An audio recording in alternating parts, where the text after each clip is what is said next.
I am Johnny Massacre and welcome to my show. Tonight, a retrospective review of Resident Evil 1 on the PlayStation 1. Who is with me? Give me a hell yeah! So Resident Evil 1 on the PlayStation 1. Can you Adam and Eve it, bruv? I revisited this ancient game from 1996 and I completed it within 24 hours. So this is a thing I do. I try to complete a game in one sitting without sleeping. And I think it puts me in a rather good position to review a game because I didn't take any breaks. I absorbed the whole thing in one sitting. Now, the genre of this game, as you probably know, is something known as survival horror. And I believe this is the game that spawned the genre survival horror.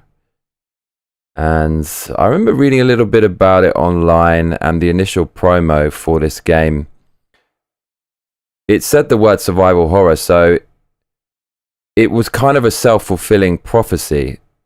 They knew they had made something special, and they kind of put their reputations on the line a bit and just said, look, we've made something completely new. And quite often people do that, and they toot their own horn a bit, and it ends up being an exaggeration. And it's really not that special. But with Resident Evil, it was quite prophetic. They knew they had something special on their hands, and they coined a new genre called survival horror. Now, quite simply, the overview of this game is it's basically a point-and-click adventure for 3D hardware. So it's the 2D point-and-click going into 3D with guns. So it has a pistol in it, it has a shotgun, it has a magnum. But the gameplay is very, very point-and-click. And the gameplay quite simply comes down to kill a thing, get something off the corpse, open this door, progress through, and do that ad infinitum. And you're quite simply going back and forth, back and forth, back and forth in this game, managing your resources. And that's pretty much all of the gameplay. The graphics in this game are bad. They have not aged well, and I do not remember them being this bad. But that said, the art direction is actually rather good. The game's story is sometimes told through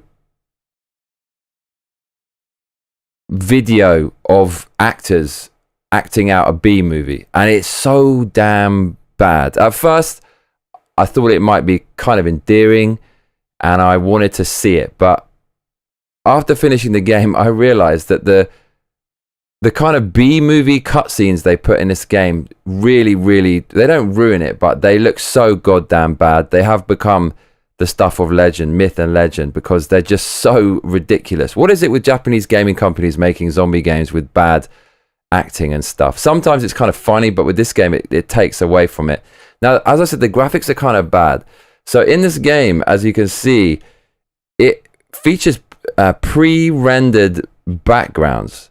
Right, so you can see that in the screenshot, if you're watching and not listening, that all of the environments are pre-rendered, and there are some 3D objects dotted around the map, and I simply cannot understand why they went for pre-rendered backgrounds, and also why the 3D models look so bad, because Ridge Racer came out as a launch title, and that was a fully kind of 3D world. Yes, you were on rails, so I guess it didn't really push, it didn't drain the hardware too much because you're on rails, you're not exploring things, and the game probably wasn't as vast as Resident Evil. But still, I think that shows you they could do a fully 3D world. So I'm not really sure why they went for pre-rendered. Perhaps it was kind of novel at the time and they were trying to look for some innovations in the technology, and it actually maybe didn't work out that well. Maybe at the time it kind of looked all right, but I cannot understand why they did that. And also, I can't understand why the main character model looks so bad, considering nothing else is 3D, and it's the only 3D model there. Tekken 2 came out on PS1, and it still looks kind of cool to this day. Call me rose-tinted, but I think it still does. So why the 3D model looks so bad, I'm really not too sure. And there's some parts of the game where it's supposed to be a brightly lit pre-render, and those look comically bad. It's really blocky. There's insane amounts of pixelation. So I do wonder whether this game was kind of rushed, because it feels a little bit rushed. I think the PlayStation could have done way better than this. And the sequel, Resident Evil 2, I remember when that came out, that was kind of a graphical tour de force. They had a lot of zombies on screen and it looked really good. So I do wonder if they rushed this game a little bit. And I would like to know what the rationale was behind the pre-rendered backgrounds. That said, my friends, the art style is kind of great. It's kind of great. The art direction is kind of great. And I'm not exactly sure what they based this house off. Some of the rooms are very kind of strange and abstract, but the art direction and art style is rather good. The house in which this game is set has a personality all of its own. And as you play through the game, the house really, it feels like a character and it becomes almost like an extension of you. At first, it's like an obstacle, but as you get to know its ins and outs and its secret passageways and stuff, you can almost use it to your advantage and you extend yourself through the house. So it kind of becomes part of you. So the house is a real character of this game. And there's some odd camera angles. So you might have noticed if you're watching and not just listening, that the camera doesn't move around in this game. So there's fixed camera angles. And this really adds to the tension of the game. This game is essentially like an extended, tense Hitchcock scene. You know, Hitchcock, he kind of made those scenes famous where there's a certain camera angle and then one character is doing something and you're looking at it from a different angle and you can essentially, it kind of adds tension to the scene because you can kind of see something the character can't. In this, it's like reverse. It's like you can't see something that the character can. So the character's looking ahead and can kind of see something, but you can't see what it is because of the dodgy camera angle, which makes no sense at all, but it adds tension to every single scene. There's a lot of weird rooms in the house, which are kind of cool. It's very unusual architecture. And overall, there's kind of themes as well with the graphics. There's a lot of elemental things. You pick up these plates and emblems and stuff, and they have elemental themes like sun rising and moon setting and wind blowing and things like that. So all those kind of iconic symbols which really stoke the imagination are all over this game. So overall, the graphics have not aged very well at all, but the art style is very good. And this game must have influenced a whole shit ton of other games. It's a real oddity. They would not make something like this anymore. This game, in my opinion, influenced what I believe is the most frightening game of all time, known as PT, aka Playable Teaser. I believe that came out on the PS4. Look at this scene right now if you're watching. This looks very much like PT, the video game, with the very narrow corridors, the kind of loops where you end up going around and around, and the kind of drab wallpaper and stuff. So this game influenced a lot of games and a lot of legendary video game designers and production houses. This game obviously influenced Sega with House of the Dead, their light gun game. And this game, not only did it influence a lot of things, it has been influenced by lots of things. This is obviously influenced a bit by Texas Chainsaw Massacre, Amityville, The Shining as well. The Shining is set in a kind of big hotel. This is basically a big hotel that you're stuck in. And of course, this game is influenced by the Romero movies, the George Romero movies, excuse me. So that's pretty much it as far as the graphics go. Now, as for the story is, what the hell is the story for this game? Some shit's going down in a town in the middle of nowhere, and you're sent out to check it out as a member of STARS, which is like some kind of SWAT team, basically. And you go out there in a tiny team, and for some reason the helicopter goes down, and you get attacked by loads of vicious dogs, and you run inside this mansion. And that's pretty much it, and you're stuck in there, and you start to explore the mansion, and you very quickly realize something is horribly wrong. There are basically loads of zombies in there trying to kill you, and there's some epic global conspiracy going on, of which the locus is centered in this spooky mansion. Now, even though the kind of B-movie cutscenes are ridiculous and the voice acting is just on another level bad, but it's kind of endearing, you somehow feel invested in the story of Resident Evil. And it's basically told not just through the action and the bad voiceovers, but these texts and manuals and things that you find lying around the house. You find these little books and notepads. They're quite small, they're quite succinct, but they're kind of cool, and they tell you the stories. There's a legendary story where a guy has written a diary, and you come across it, and he's slowly turning into a zombie, and by the end he can barely write, and he says itchy tasty because his skin's starting to itch, and he's starting to get hungry and turn into a zombie. That's quite legendary. And towards the end of the game, when you actually end up in the main base where all of these bio experiments are taking place, you really come across all of the unfiltered documents, and you can really read about what the bad guys are doing. And it's kind of creepy and disturbing, and it's a little bit, it's a bit edgy and very adult. I think I played this game when I was about 13. I think obviously I was old enough then, but for like young kids, this story is pretty fucking dark. And I like the way that this is all centered around a government conspiracy. The government knows about it. These people are developing these bioweapons, and it's kind of getting out of control. And you read this one text towards the end of the game that really captured my imagination, because I like conspiracies, and I like politics. And they're talking about how if government officials visit the biohazard facility, if they leave their escort, you have to shoot them on sight and things like that. So some really sketchy stuff is going on in this house, and the plot is quite simple. It's a big conspiracy. They're making these biohazards, these monsters that they're obviously going to use in some military capacity, and you have to somehow stop it. So as for the gameplay, this is a weird ass game. I cannot even tell you what the gameplay really is in this, but I'll do my best. Now, you might think of Resident Evil in terms of blowing shit up, shooting zombies and stuff, but that really started with the second Resident Evil. The first one, yes, you do blow the heads off zombies, and that is fun. Once you get the shotgun, the boomstick, shit starts to get fun. You aim it up, and even though you're aiming at the ceiling, the game's so janky that it blows the heads off the zombies if they're quite close. That's quite satisfying with the shower of crimson. The Magus, bruv, the Magnum, best gun in the game. You don't even need to aim up. You waste the ammo if you do that. You just aim at the zombie and it explodes their head. So yes, you do have explodey gunplay, ballistic stuff happening in Resident Evil. But that's not really the main gameplay. So the main gameplay is basically point and click. You don't really have this anymore. You just end up running around the map, pressing X on absolutely everything in the map, because you don't know what the fuck you're doing, and the game just does not even tell you. Now, if you're watching and not just listening, you can see the inventory management here. And this is one of the main parts of the gameplay. It's quite simply item management and being resourceful and somehow managing this ridiculously small 6-slot inventory. This is a meta game of Resident Evil, and pretty much everything is centered around that. But we'll get to that later. There's quite a lot of puzzles in this game, and some of them are real head scratchers. Some of them are quite sneaky, the puzzles. So the game has a kind of intellectual tinge to it, which is quite nice. You feel very smart and proud of yourself when you work things out.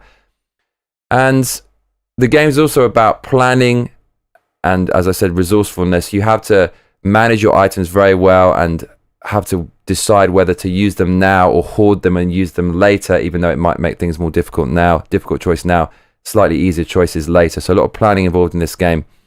And dodging. So the thing you probably do more than anything else is dodging shit in this game. You have a limited amount of ammo, and that really adds to the sense of tension and dread. You're always thinking, fuck, man, like if I waste this ammo, I'm going to be fucked. There's all these zombies, and I'm not going to be able to run past them all, but you're going to have to try. So you end up dodging, and dodging the zombies in this game requires a lot of skill, and half the time they're going to get you no matter what you do. So you really feel like you're up against it, and there's a lot of dodging going on in this game.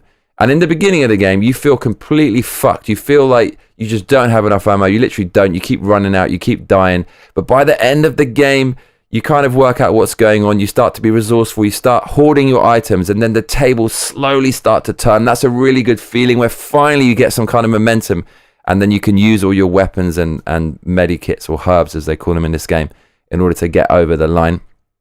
But the gameplay is really framed by two things. Number one, this ridiculous teleporty item chest thing, and that, number two, that in combination with your inventory slots. So this is, aside from the dodging, this is the main gameplay.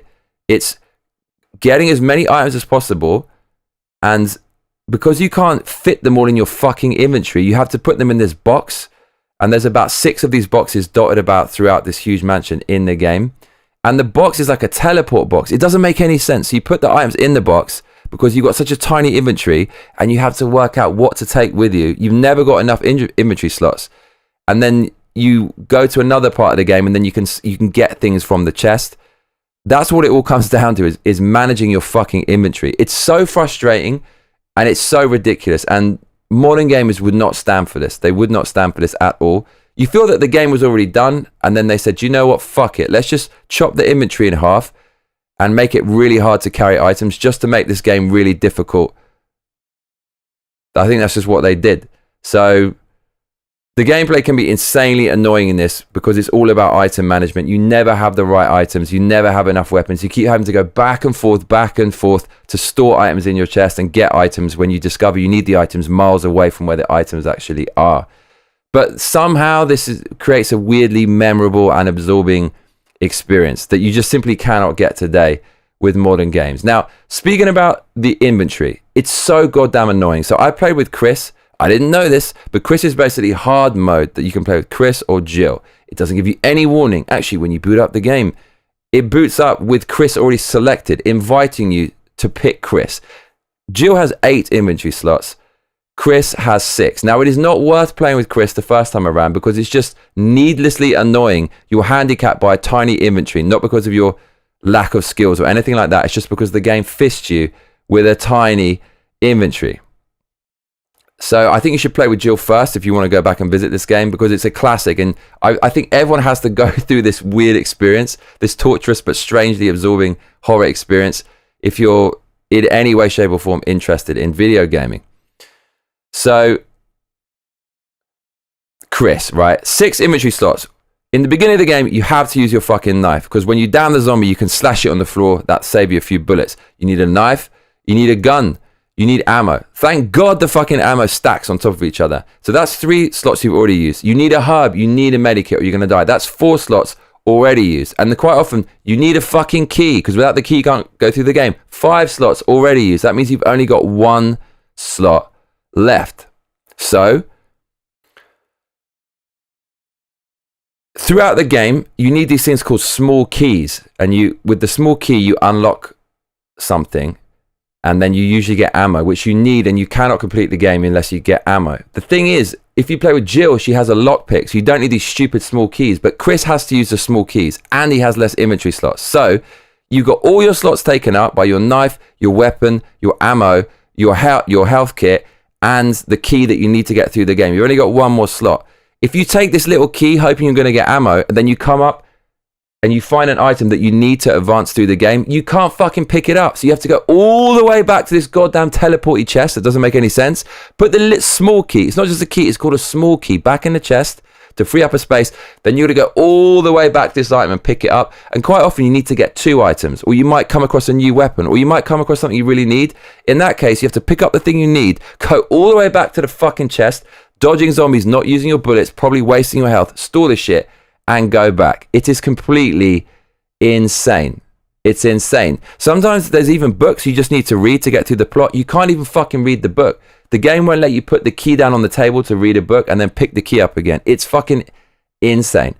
And then this shit gets even crazier, because there are some items you have to have 2 of them in your inventory, but you've only ever really got 1 slot. So for example, there's an emblem in the wall, and when you pull out the emblem, the door shuts behind you. So you need another emblem from somewhere else in the game. You pull out the emblem, it goes into your inventory slot, and then you put the other emblem in. So you need 2 free inventory slots to do that. In the real world, you take out the emblem, you put it on the floor, then with your 1 inventory slot, then you put the other emblem in. Not in this game, you can't do that. If you've only got 1 slot, you pull the emblem out, the door shuts, you can't open it unless you get the other emblem from the chest. It's completely maddening, and I was calling this game back and forth. It's just call it back and forth. Or Resident Evil, fuck's sake, seems pretty appropriate for this, for the amount of backtracking you have to do. But that's kind of the gameplay, is the developers just handicap the shit out of you to make it difficult. They didn't make the enemies harder or put more variation in the game. They just handicap you in terms of inventory spaces, which adds on an insane amount of time. So as I said, if you're going to play this game, I don't necessarily recommend playing with Chris unless it's a second run and you kind of know what you're doing. I don't really think you're supposed to pick him from the beginning, but I did it anyways. And then because you've got so few inventory slots, there are parts of the game when you suddenly come across loads of herbs, and you fucking need the herbs, which is the health kit, so damn badly. So you can't leave them. But because your inventory slots are so small, what you have to do is you have to go to the chest, put all your guns into the chest, so you're basically defenseless. Put all your herbs into the chest, which is mad risky, because if you die going back to collect and hoard this shit, you're going to fucking die. So then you have to go and get like a bunch of herbs, take them back to the chest, put them all in the chest, go back to the other herbs, pick them up, put them back in the chest, then take your items from the chest, and then progress through the game. It's completely insane. Were people pissed off with this back in the day? Perhaps back in the day, these kind of terrible graphics, albeit with a nice art direction, were considered pretty good. And at the time, people just put up with these crazy quirks because it was kind of new and fresh, and they just wanted to immerse themselves in the game. But oh my God, it hasn't really aged that well in that respect. And the other thing is, you can see here on the screen, right? See that key in the bottom right? It's called a small key. The small key takes up the same amount of space as a shotgun in your inventory. It doesn't make any sense. You could put the key in your pocket. One little key should not take up an inventory space. It's so mad annoying. And you can imagine when you have to take 2 weapons, that's 2 weapons, 2 types of ammo, that's already 4 inventory slots. You can see I'm boring you to death talking about inventory slots. This game has driven me crackers just thinking about this goddamn 6-slot inventory, right? There's no other game you'd even consider something like this today. So they did it differently back then. They really did, but it kind of, it's this weird meta game of inventory management and being resourceful. That's pretty much the main gameplay of Resident Evil 1. So other things about the gameplay which are annoying before I get onto the good things, the positive things about this game, because it did leave a good impression and it is a good game. The gameplay and the animations and the fighting is really goddamn janky. So in this game, and my brain is still stuck in this era, because when I played Elden Ring, I thought this was going to happen. And when it didn't, I thought, wow, man, games have come so far. Back then, when the enemy engages in an animation, they become invincible. So when you shoot the zombies, they often fall on the floor without dying. And as soon as they enter the falling animation, even if you put a bullet, you categorically, factually put a bullet in his body, it doesn't register because he started the animation. And it's the same when he's getting to his feet. When he rises, you can't shoot him. That is janky as hell. It's mad janky. So that pissed me off. And if you apply that jankiness to the harder enemies, the zombies just kind of shuffle along, and they have strength in numbers in narrow corridors. But about half of the way through the game, you progress through, and you kind of clear out the house, you clear out most of the zombies, you finally start getting some good weapons. Then when you go back, they've populated nearly every fucking room in the house with these things called hunters, which is like a Pepe. It's a giant Pepe. Pepe the frog, bruv. It's a giant Pepe, a mutant Pepe. They're fucking everywhere. And God, they're the most annoying enemies. So they kind of walk slowly, and they suddenly scream, and they jump into the air. Sometimes they jump, sometimes they don't. When they jump, it's so quick, you have to aim up and shoot, but it's a nanosecond to shoot them. And as soon as they go into the jump animation, even if you point the gun right on their body and you put a fucking round of buckshot into it, it doesn't register because it's already started the jump animation. It's so fucking annoying, right? And then when you have 2 of those fucking things and you're in this tight corridor and you shoot them, but because they've gone into jump animation, it doesn't register. And then they jumps behind you and another one jumps on the side of you. The game has tank controls, which means you press forward to go forward, and there's no strafe. When you press left, it kind of turns like a tank. So at that point, you're being fisted by the game because your shots aren't registering because the animation won't let it when it should register. And then these enemies are all around you that are so fucking OP. The corridors are really tight and you've got these tank controls. And I think Capcom knew that the controls were janky, and they purposefully gave you enemies that would make it a nightmare because of their janky controls. I think when they were coding the enemy, they thought, mate, these controls we've done are going to fuck the player so hard with these enemies. It's not that the enemy's outdoing you with its programming. It's just that it's coded in a way to take advantage of your shitty controls, which I find quite funny. I find it funny. So they really pushed the shitty controls in your face and made you suffer by putting enemies in that you just can't kill with these controls. So if you want to see what this looks like, I'll actually show it to you. You can see it here. So if you guys, I'll take you to my screen. So I think this is going to show you what these enemies are like. They're called hunters, and you're going to see the jankiness of this. Now, I'm pretty sure I shoot this guy. I reckon this game's going to get easier as it goes along, because it can't. Once you get a few herbs and shit, we'll be rolling. But fuck, man, the initial curve of difficulty is just, it's unthinkable with today's games.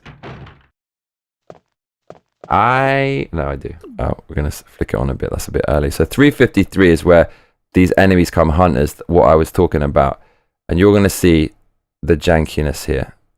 You're gonna see the jankiness. Where's the save? Where the fuck is the? I can't remember where it is now. Where is the save point? Oh no, we have to go. It's like back through all those other zombies, right? We have to go around to get to it. Shit. So no, I actually can't get back there. Man, this is quite serious. Oh no, yeah, this isn't very good. This is not very good. Okay, we have to go back to the other. Right, I think I've lost it. It could be here. Is it here? I really want to show you these goddamn hunters. Let's go back a little bit more. Okay, so we're doing a few things here first. Oh, it's a shame. I was looking at this earlier and it. I know, maybe. Oh, I think this is because it's the first video. Okay, yeah, this is the first video. All right, I've got this. So I can show you the janky controls. Okay, so we're going to 353 and feel my pain. Okay, here it is. That's that motherfucker. That's Pepe. That's Pepe on the floor. Okay, now get ready for the jank. So much. Impressive how you're able to stay awake 24 hours. Despite playing a game with a sound side filled with silence, crickets, and soothing synthesizer. Looking forward to you taking on The Witcher 3 and keep being you. Lot of mercy. Thank you. Sir Jeffrey just pledged $1. Chatting away. Okay, here we go. At least an Elden Ring. Oh, hang on, I died here. Sir Jeffrey. Thank you, everybody. Appreciate you. Wow, that's very generous. Thank you, Kenneth. Right, here we go. Yay. Okay. I'm going to take that donation and put it in the shotgun, and I'm going to fucking explode this thing. Right, I think this is it. This is the hunter. Now look at the jank of this. This takes the piss, bruv. Right, Pepe. I heard Pepe. The hunter's in the corridor. Now, look, I'm ready. I'm fucking primed for action. You see how it fucking jumps? You see how little time you've got to prepare for that? And because of the camera angle, you can't even... You have no idea where it is. Okay, so watch this, right? Now, this is where shit turns into bull. So he gets up, I put a random buckshot in him, but because he's entered the jump animation, it doesn't even register. Check this out. I think that's what happens. Or he just jumps so quickly I can't even shoot him. Get fucking back. It's gonna jump. You see the reactions you have to have. I actually pulled the trigger, it went into the animation. No time to shoot him. Mate. So I think this is it. This is it, right? This tells you everything you need to know about the combat of Resident Evil 1. So that he gets up, I put the buckshot in him, but because he started the jump animation, it doesn't count and he kills me. Shot it, I swear to God. Like, the shotgun went off. You saw that, right? Right into his body, but he's fucking flying. He's got sucked into a vacuum. And look at this. That is the worst, right? It did that last time, right? Right, it got up. I fucking shot it. And because it's going in the jump animation, it doesn't get hurt. That, like, honest to God, is... Mate, I mean... At least in Elden Ring, even if they're cunt in skanky, if you hit them, you fucking hit them. In this fucking game... In this game, if you hit them, it basically doesn't even hit them. It doesn't even register. Look, we'll watch it again. Came back. It's gonna jump. Mate. Watch this. I shot it, I swear to God. That is... Man, this game, like, you should not get punished for that. So you get punished even if you play the game properly. Now, there's a part a little bit before that where I get jacked by 2 of these motherfuckers. Now, you want to see how goddamn... This is what I was talking about, where Capcom knew the controls were janky and they made an enemy specifically to kind of abuse the janky controls that you have to suffer with. Now, this is the exact case. Look at this.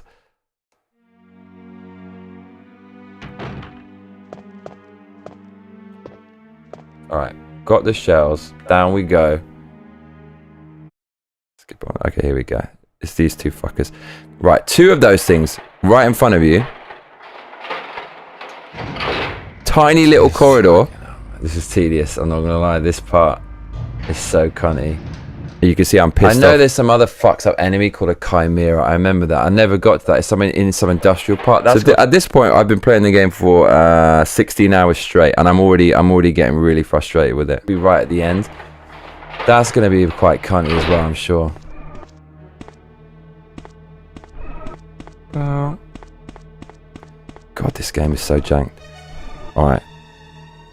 But you can see the house looks kind of cool there, right? The different settings, that weird kitchen, and it looks quite cool. Look at this. This is just like PT, right? I was telling you it's like PT. PT's definitely... That, I think, is almost fucking lifted wholesale by PT. That little corridor. This double hunter thing. Oh my God, dude. I don't know how to do it. Jim Morrison's bathtub in the comments sums it up well. Says, Johnny, you're doing an excellent job of reminding me how much I hate this game. It's one of the most frustrating video games I've ever played. It's so frustrating. So look at this, right? You want to see frustrating? Look at the controls here and feel my agony. Look at this. Right, there's 2 hunters here. Now at this point, you think, I've got this shit made. I've got a shotgun. There's nowhere they can go. But no, look at this. Mate. I aimed up and I shot him. The reactions you have to take that out of the air. So look what happens now. So look, one's behind me, the other one's on my side, and I've got the tank control. I fucking was aiming up so goddamn hard at that point. Look at this. I can't turn around to shoot him because my character is so slow at turning around because of tank controls. This is silly. Look at this. Pepe's after me. Double Pepe. Look. Turn around slowly. Oh, God.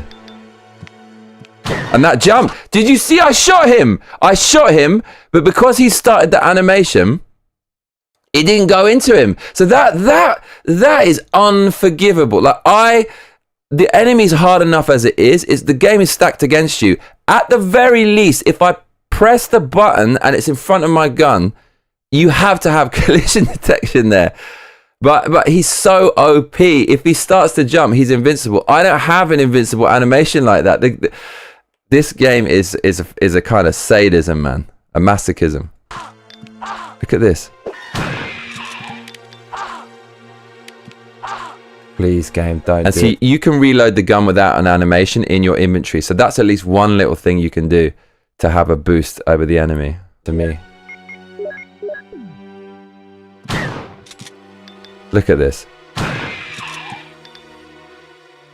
So Mackie Deer says, were you basically forced to buy strategy guides in the 90s? How old are you? So I'm 40, so yeah, I was 13 when this came out. And I think we had like a rudimentary internet at this time. But yeah, it was in magazines. And the thing is, it took me 24 hours to complete this game.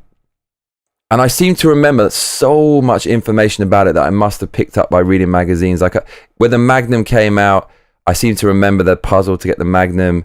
And I remember nearly all the bosses. I kind of read about it. And a few things like these discs you're supposed to get. So yeah, I remembered a lot. I remembered a surprising amount. And these days, I was kind of complaining recently that everything gets ruined on YouTube. The algorithm will show you stuff in the game you're playing that kind of ruins the game. But I kind of realized back then we pretty much ruined it anyways with the magazines we used to read. But as you can see there, you have to fight the game's controls, not just the enemies. And man, the tank controls and the janky like collision detection and the tight corridors, I think they knew this and they forced you to do it. I think they did it on purpose.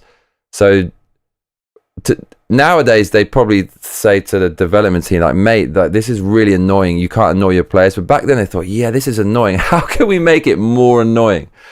So other annoying things, before I get to the good things, there's a lot of annoying things about Resident Evil. So there's red herrings in this game. So there's a part with this plant. It's called the guardhouse or something. The music's fucking awesome in there. We'll get to that in a minute. And there's this room and there's loads of chemicals. And it says here, Chris can't handle chemicals. That's all it says. Chris can't handle chemicals. But, okay, but there's chemicals there. And it says something in this book about burning this giant plant. It's like Day of the Triffids in the game. Okay. So I'm looking around for hours to like, how do I use these chemicals? Like, Chris can't use chemicals. Maybe I need another character to help me. There's a few characters you meet. There's this girl called Rebecca who I left to die. I kind of totally forgot about her. Anyways, I'm looking for Rebecca because I think she can handle chemicals. And then it turns out by the end of the game, you don't even have to use the chemicals. That's just for Jill. So if it's for Jill, why the fuck is it there if you're with Chris? It shouldn't even be there, or that door should be locked or something. So there's red herrings like that. And this game does not explain shit. So you know how Elden Ring doesn't explain shit and From Software games don't explain shit? And that makes the community really strong, much like PT, which I mentioned before. PT explained nothing. That was the whole point of it. You're supposed to finish this cryptic game, this horrible cryptic horror game. Scariest thing I've ever experienced. Scarier than any movie. And to do that, people go online and they band together like, what does this mean? And it creates this really strong community. That was the OG games, and we kind of forgot that nearly all games used to be like that. Like back in the day, they don't explain shit, Resident Evil included. It just doesn't tell you where to go or what to do. Chris can't use chemicals. Okay, today there'd be like a flashing arrow, there'd be something on the map telling you where to go. In this game, absolutely nothing. So I spent a long time going through the game just clicking on fucking everything. By the end of the game, there's one point I actually had no idea what was happening, where I was, or where the story was. And at that point in the game near the end, I would have probably said, if I was a developer, like, guys, we're not really explaining what the fuck's going on here. People are going to get pissed off, but they just left it in the game. So there's so much in the game where you have no idea what's going on. And this is still with remembering shit from guides back in the day. It was still really, really fucking hard. So the two most annoying parts of this game, I call it the sugar sack, but it looks like a sugar sack. It's a sack full of chemicals that you use to put in this water to poison this plant. There's like two like carnivorous plants, so you can get past it, so it doesn't kill you with its tendrils or tentacles. It's hentai tentacles. And mate, I walked around for at least an hour and a half just clicking. I had no idea where to go. There's no hint, there's no text, there's nothing. It's not even specified you're supposed to get past this plant, but there's a key there that you have to get or you can't go through the game.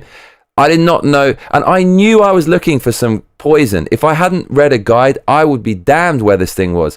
The thing is, if you look at the graphics, right, the 3D stuff sticks out against the pre-rendered background, so you can kind of tell when you're supposed to pick something up because it's a 3D object just sticking out like a sore thumb against the pre-rendered background.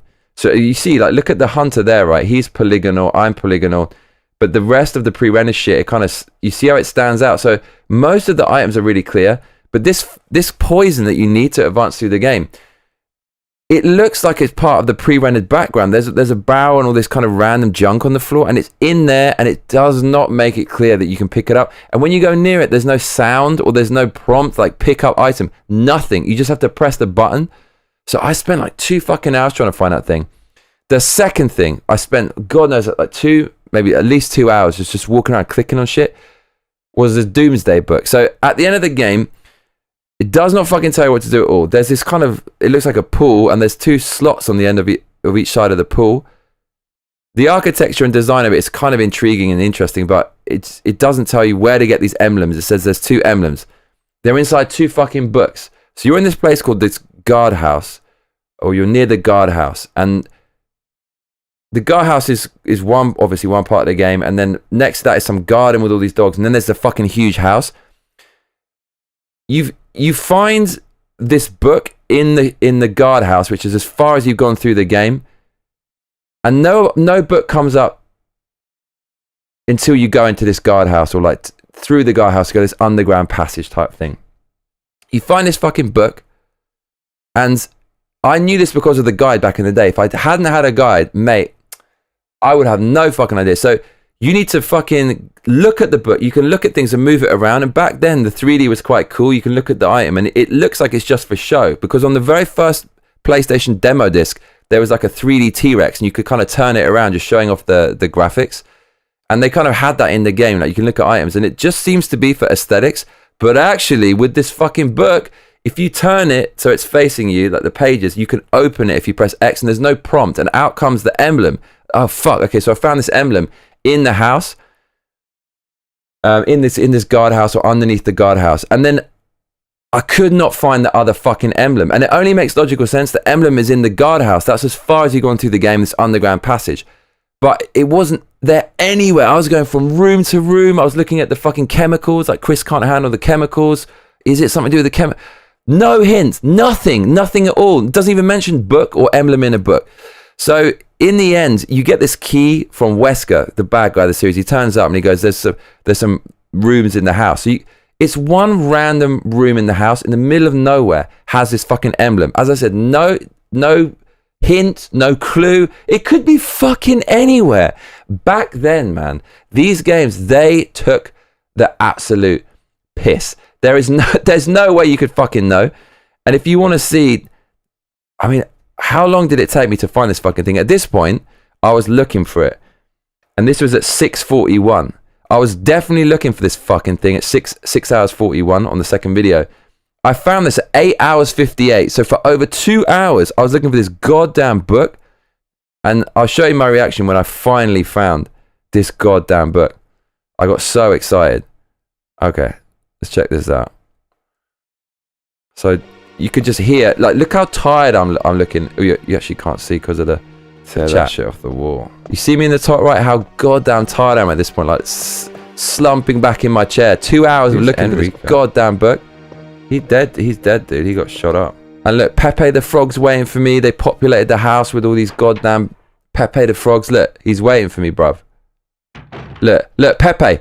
Look, and he hit me. Fuck off. Pepe was waiting, right? You big dirty green shit. And because of the camp. And here's the other thing, right? Hold on a minute. You see this fucking key? They don't name the keys. So like, there's a helmet key. There's a like armor key. There's like a shield key.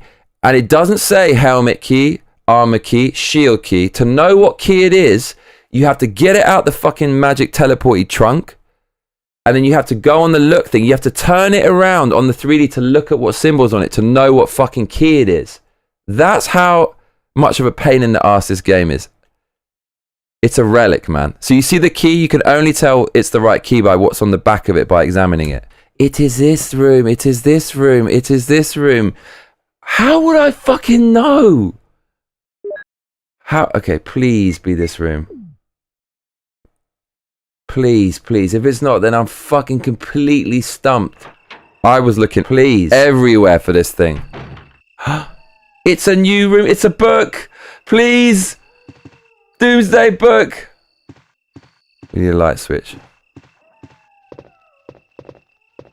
And at this point, I was paranoid. Like the light switch is in some other part of the house, and I'm going to have to venture out and try to find it. And I won't be able to find it. That looks like a book. What is this fucking weird ass room? I only see moonlight and dense forest. You see how it's point and click? You can't. There's no indication where the light switch is in this room. Like a Doomsday book. Zero. There's no indication. So you just end up walking around, and then you go out the door by mistake. Put me back near Pepe. It's basically unplayable for Generation Z. They would not fuck with this at all. Pepe! Pepe's waiting for you. Pepe sprinting at me. You fucking horrible thing. Oh my god. It's too dark to see anything. So the game's telling me if you're how do you turn the light on, bruv? Please turn on the light. The game does not tell you where the light switch is. I found it. Check out my reaction when I find this book. Just give me the goddamn Doomsday book. Tell me that's it. Please? It has to be. Yes. Oh man, I fucking hate this game so much. Oh my god, how would I know it's over there? Of all the places.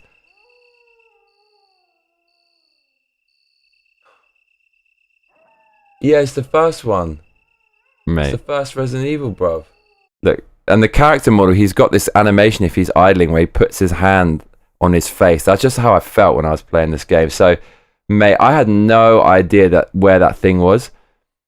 And all the while you have to manage your resources and you're running out of resources. And the only way to progress through this game is every time you get into a new area, You don't know what's in any of the doors. You don't know what any of the monsters or items are. So you have to kind of go through, waste all your ammo, and then eventually you get far enough, you learn what all the things are. Then you kill yourself. You go back to a save point, and then you go through to all the exact rooms so you don't waste your ammo. So you find a new area, you kind of push through it, waste a lot of time, work out what everything is, kill yourself, go back, and then try to do it as fast as possible. Do that 2 or 3 times, then you get efficient at it, which is not hugely fun. And on top of that, you don't have unlimited saves. You have these things called ink ribbons. You have to find them. You only get 2 every time. And every time you save, you use one of these. So you constantly have to be careful about saving. The game just makes it, it's not difficult because of the enemies necessarily, although they are tough. It's because you've got a tiny inventory, you've got a limited amount of saves, a limited amount of ammo, and you just can't take items around with you. So all those things combined just make it insanely tough when it doesn't necessarily need to be. Now, the silver lining here of just walking around endlessly in this mansion is the music. The music in this game is goddamn amazing. It's one of the best gaming soundtracks ever made. So when you're walking around in this endless hell of a point and click adventure, you're just kind of appreciating the music. And the first part of the game, it's these brooding strings. There's a lot of those kind of crusty MIDI sounds. And when you go to the guardhouse, which is where I'm going now in the video, there's this really creepy kind of spooky bell sound. It sounds like, you know, some kind of soundtrack from a horror film with some doll in it or a clown or something. And it's so spooky. And at one point in the guardhouse, there's chills going down my spine because the music is just so damn good. It's so atmospheric. And there's dissonant textures, and it's very clever use of the samples. They play them all up and down the keyboard, and there's some of the samples are so strange. They sound like completely different textures when they play high notes and low notes. It's very tripped out, some of it. And the chest room as well is famous for having this kind of soothing, nice music, although it's still a little bit melancholy. And there's other parts of the game with no music at all, and it's just your footsteps and it's not a big thing now, but at the time it was kind of a big deal, the way the sound of your footsteps would change depending on what kind of surface you're walking on. So if you're on stone like here, it's kind of your shoes are slapping against the stone, but if you go on metal, it starts clanking.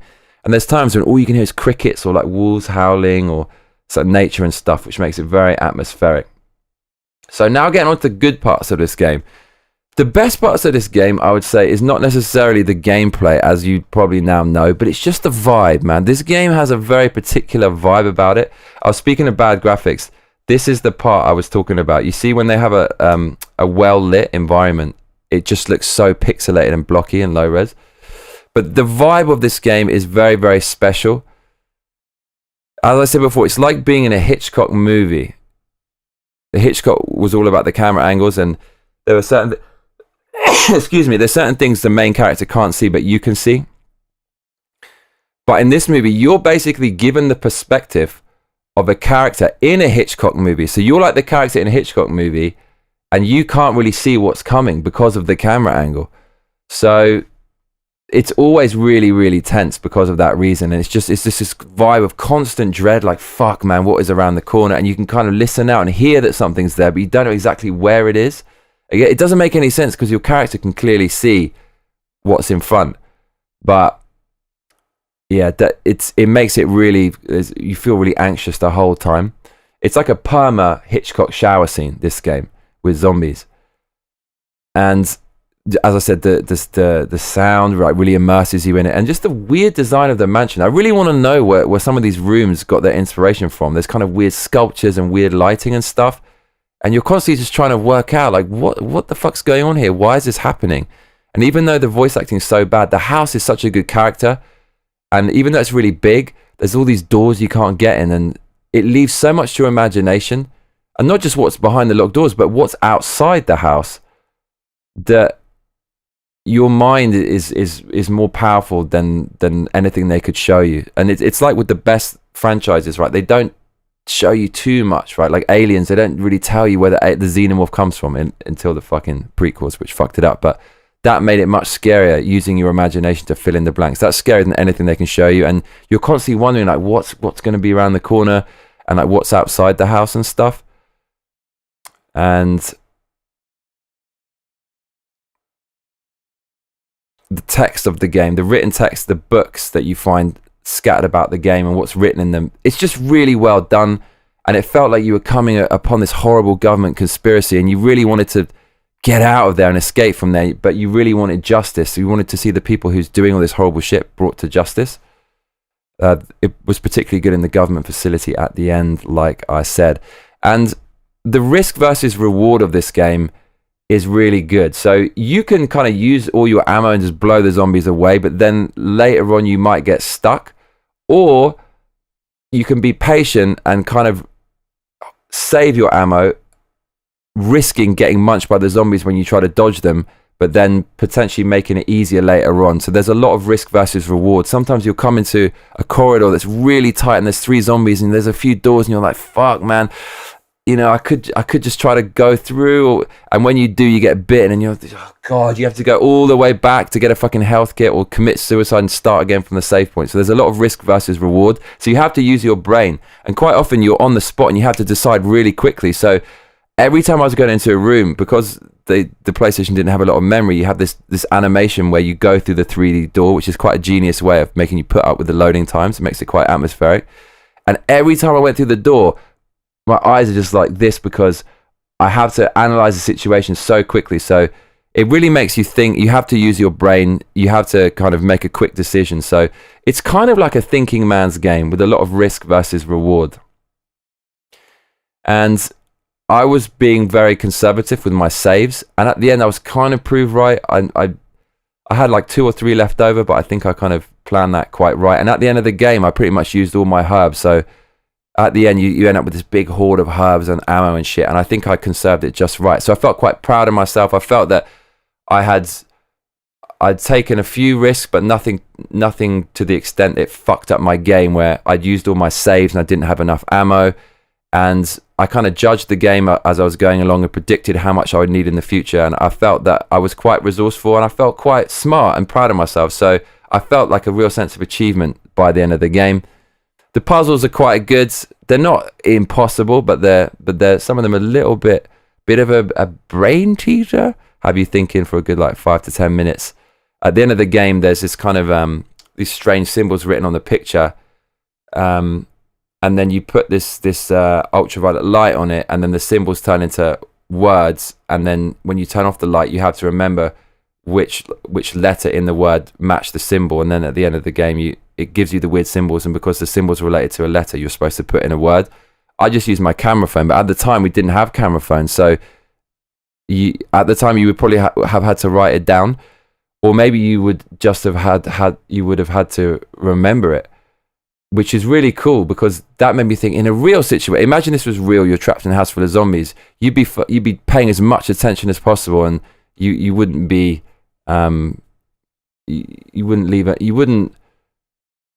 you'd just be sharp as fuck, and you'd be paying attention the whole time in case you miss something, because otherwise you're going to die. So maybe back in the day with no smartphone, people really paid attention in this game. It really makes you think. So those are the kind of good parts of the game, I think. And there's multiple endings. I saved Jill in this game, which I felt quite good about. You get these 3 discs and you use them to open this door. Then at the end you get a key from the bad guy Wesker when he's killed by his own invention, the Tyrant, which is the kind of last boss. So I saved Jill. There's a bird called Rebecca in it. And I went back to the house when the hunters were there, and she screamed, but I just completely forgot about her. We took off in the helicopter. We left her to die. At the end of the game I played, I thought you get a rocket launcher after running away from the Tyrant in this enclosed arena, and then you shoot it with the rocket launcher. I didn't even fight him. I just went up there and flew off. So apparently if Rebecca dies but Jill doesn't, then you don't have to fight the last boss. So you can get multiple endings. I think there's about 6, and you get the kind of silly B-movie video if you do that. I read online that this game can be completed in 12 to 15 hours. I need to stop using Google information as a benchmark for how long these games take to finish, because every time I do that, it's always double. So 12 to 15 hours, absolute bold-face lie. You cannot complete this in 12 to 15 hours without a guide. That's it. They need to say that online. It's 12 to 15 hours with a guide. This took me 24 hours. I completed it in 23 hours, 59 minutes, and 46 seconds. A kind of scarily amazing coincidence that I did it with 14 seconds to go within 24 hours. It took nearly an hour to get the game to work on the emulator properly.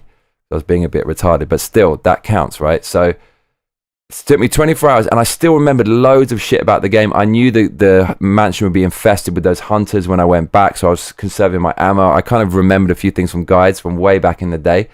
It would have taken me way longer without that. If you played this game without knowing anything about it, finding those Doomsday books and even working out to open them to get the emblems and shit, dude, this game is going to take you, it's going to take you like 30 hours plus. It really fucking will. You'll just be walking around clicking X on everything to work out what to do. And once the game's done, you kind of realize the house, it's surprisingly small. It's kind of remembered as this huge sprawling mansion. Excuse me. It's actually not that big. It's just that there's so many zombies around, and you're so desperate for survival, it all seems much bigger and scarier than it really is. Once you know the route, I think you can actually rush through the game quite quickly. So I was hating it at some points, but by the end, I was really kind of getting into it, and I wanted to reveal this conspiracy to the world, and I wanted to get out of this fucking nightmare. I wanted to get out of this horrible house, and I wanted to make these fuckers pay. So I felt invested in the story, even though the voice acting was ridiculous. I felt invested in it. And when you finish the game, it feels like you overcame a beast. It feels like you beat the beast. It feels like you really beat a challenge. So yeah, there was a real sense of accomplishment when I did it. And I think the way to sum up the horror and tension in this game is, you know, you feel kind of like safer and freer when you're trapped within this horrible mansion than in the vast expanses outside it. You know, what's outside the house, the unknown, is almost more terrifying potentially than what's in there. You can actually try to leave through the front door. You can say, fuck this, I'm leaving. When you do, you get this janky 3D like pre-rendered thing, CGI or whatever, of this horrible like dog coming through the door. So you're willingly going to stay in this house of horrors because that's preferable and more free than potentially the abyss awaiting outside. So that pretty much gives you a good idea of how like creepy and claustrophobic this game is. So overall, I give it you want to give it a 3 because it's so janky, but you cannot give this a 3. The music's so good, the art style's so good, it's such an influential game, and there's something weirdly charming about it that just comes down to being resourceful, having a limited amount of ammunition, having to strategize, having to be big brain about it, and inventory management that just makes it weirdly absorbing, weirdly compelling. So I would give it a 4.5, but probably a 5 if you're taking into account how influential it was. But I'll give it a 4.5 because there's nothing really like it. There'll never be anything like that again.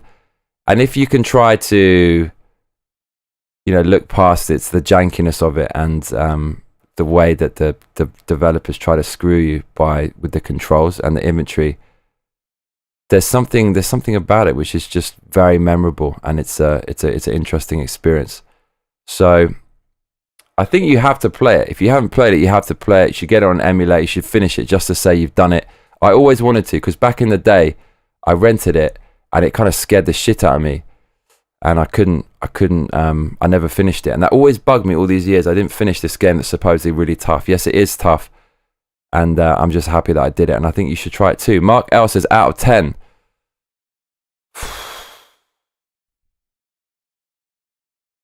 I mean, you kind of have to give it a 10 because this game created survival horror and it influenced loads of other games, like I said. And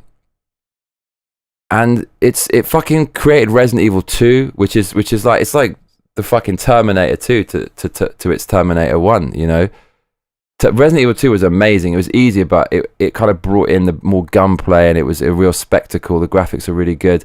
Resident Evil 4 is one of the best games ever made. It came off that. House of the Dead, Sega made the game, copying it.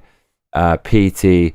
And From Software, I'm telling you, they use this game as a benchmark for their games, right? The frustration of it having to go all the way back, the whole inventory thing on steroids, and just the vibe of it, the punishing aspect of it, and getting punished not because the enemy's difficult necessarily, although the enemies are difficult in From Software, but because it's just the controls are so ludicrous. That's like an enemy in itself. I think From Software was massively inspired by this, so I have to give it a 10.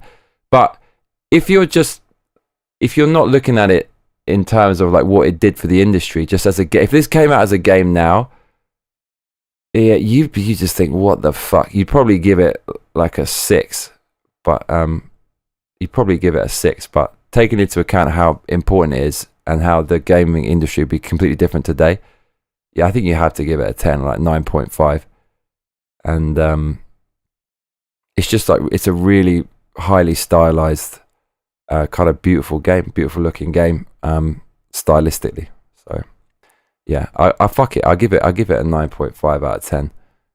So I give it 4.5 out of 5. So that's my rambling review of Resident Evil 1 on the PlayStation 1. I'm glad that I did it. I'm glad that I finished it.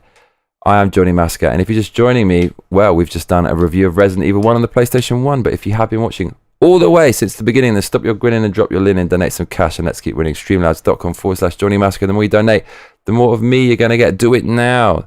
Donate and make me happy. So, other news for tonight. Street Fighter 6 is back in the news. So Street Fighter 6 has released the fighting game version of a battle pass, and apparently it has sparked confusion and backlash over on Steam. Color me surprised. Cynical Capcom have gone for the cash grab and pissed off their fans. They say on IGN.com, Street Fighter 6 Year 1 Ultimate Pass confusion sparks Steam backlash. Capcom has moved to remind Street Fighter 6 players that DLC hasn't come out yet amid a backlash to the game's Ultimate Pass. The Street Fighter 6 Year 1 Ultimate Pass, which just sounds so goddamn cringe, costs $49 or 49 quid, launched alongside the game itself, and now has a mostly negative user review rating on Steam. The backlash stems from confusion about the availability of the content of the pass itself, as well as a feeling from some that it does not include enough of the in-game currency. The Ultimate Pass includes 4 additional characters, Rashid, AKI, Ed, and Akuma. Extra colors and costumes for those characters, 2 new stages, and 7,700 drive tickets. These people really are suckers for buying this game. Back in the day, they'd release a game that was way more fleshed out. Now, they make a game, then they lock off 25% of the content, they release the game, and then they charge you the price of a full price game just to have the shit they locked off that they should have given you in the beginning. Unbelievable. And now you know where they put this stupid character creator in, because they could sell you all these fucking hats and cosmetics at the literal expense of the gameplay. They could have put those resources into the gameplay. Quite really unimpressed with this cheap tactic to squeeze extra money out of people with easily misleading wording, is a quote from one of the fans. While the Steam page for the pass states it includes post-launch content, some thought it would be unlocked upon purchase. There's additional confusion about the pass's extra colours and costumes, with some thinking that they're for the launch roster of characters rather than the upcoming DLC characters. So people are pissed off about this. Capcom took to Twitter to clear things up. Regarding the Year 1 Character Pass and Year 1 Ultimate Pass, the only content available at this time are drive tickets. Additional content from the pass, characters, costumes, colour, stages, will be released sequentially at a later date. So you're paying loads of money for this shit, and you don't even get anything for it, and then you have to wait even longer to get it, because they don't really have much to offer you, so they're just kind of stretching it out and spreading it thin, and then marketing it back to you like you're actually getting something. So people are just complaining left, right, and centre. You can go check that out on IGN if you want to. So I kind of went onto Steam and onto the community page to kind of see what people are saying about the game. I also went onto Metacritic to see what people are saying about the game. So the user reviews on Metacritic, looks like Capcom's been busy. Right now it's at a 7.4 user score. And you can see there's quite a few positive reviews, 121 and negative 38, mixed 8. And it looks like all the negative ones have come recently. So they're the most recent ones, on top of ones which are kind of suspiciously pro Capcom. But let's read some of the negative comments about it, which are the most recent comments it seems to be. Cool Day says, all of the new characters are badly designed and uninteresting to play. as or fight against. There is no personality there. Their stories are all cheesy as you can get, probably on purpose too, so you'll buy the old returning DLC characters when they get there. Only one here says, this game is a pile of garbage. The graphics are awful. The greedy developers are charging $60 for an indie quality game. When I pay $60, I expect top-notch AAA quality. The whole art style stuff is just an excuse for developers to be cheap and lazy. The animations are beyond horrible. The physics are a joke. The lighting effects are horrendous. The story is poorly written. The textures in the plants make me want to puke. Those plant textures literally look PS2 quality. Right when I finish a fight in the city, there are props that magically reappear. Keep in mind, it was in a single player only mode, not even an online mode. That's embarrassing. Just like the cheapskates in Nintendo, the voice acting is very limited. The developers were too cheap to have all lines voice acted. Only like the first 3 words are voice acted during in-game dialogue. It's pathetic. The open world in the story mode feels pointless. You get the idea. This guy's pissed. The multiplayer is trash. When I suplexed a player, it magically stopped midway. Online, blah, blah, blah. So that guy doesn't like it. This guy, Hyberdine 3 says, I'm a casual fighting game player, so I was told this game has modern controls, which should have been great to someone like me, but it's actually awful. The modern controls limited my moveset, and I deal way less damage. Modern control is not fun at all. Feel scammed and cheated in buying this game that's not friendly to newbie at all. Okay. Band.gogo says, solo mode is garbage. 2-match old-style game, advanced players pretend beginners. Okay. So King of Review says, everyone wants that Cammy 2 second player original outfit, but guess what? You have to grind 20 hours in the boring World Tour story mode just to get one single outfit. Yeah, guess what, motherfuckers? You got scammed. In the story mode, it's all about getting these stupid skins or whatever, and you can pay for it if you want to get it faster. That's why they put this stupid shit in at the expense of the gameplay. So there's a lot of people who are not happy here. Stray Dogstrut says, absolutely disgusted by the implementation of microtransactions. Even things like alternate colors are locked behind a paywall. Just paid $60 for the game and was asked to spend another $50 on virtual currency. Oh my god, dude. You can only save a maximum of 10 character recipes for World Tour mode until you pay real money for more.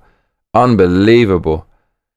Right, so yeah, there's certain people now who are not very happy with the game. This guy says it's woke. He's speaking in Spanish, I think. And